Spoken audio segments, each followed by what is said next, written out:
Il y a quelques mois, le policier a en effet découvert avec stupeur que Charles Carteron, son beau-père qu'il admirait énormément, était un tueur en série qui avait notamment tué son ancienne fiancée. Pour ne rien arranger, la mère de Samuel était au courant de tout et avait couvert son mari.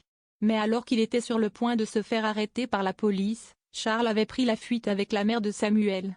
Il finissait par se suicider, sous les yeux du policier, qui était arrivé trop tard pour un traumatisme qui continue encore aujourd'hui de le hanter.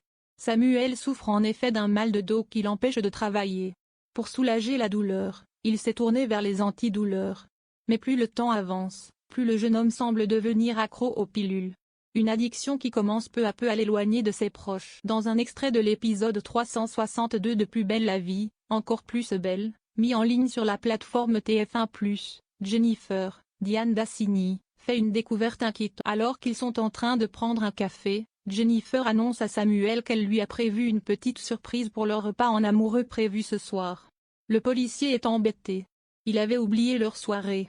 Il doit retourner Je n'ai pas le choix, c'est une sorte d'urgence, lui explique-t-il. Jennifer lui demande s'il ne peut pas se faire remplacer mais ce n'est pas possible. Il quitte la table pour aller. C'est à ce moment-là qu'il reçoit un SMS sur son téléphone. Jennifer ne peut s'empêcher de regarder. C'est un message d'un certain D sur lequel est écrit « Tu passes toujours ce soir ?» Jennifer est peinée par ce message.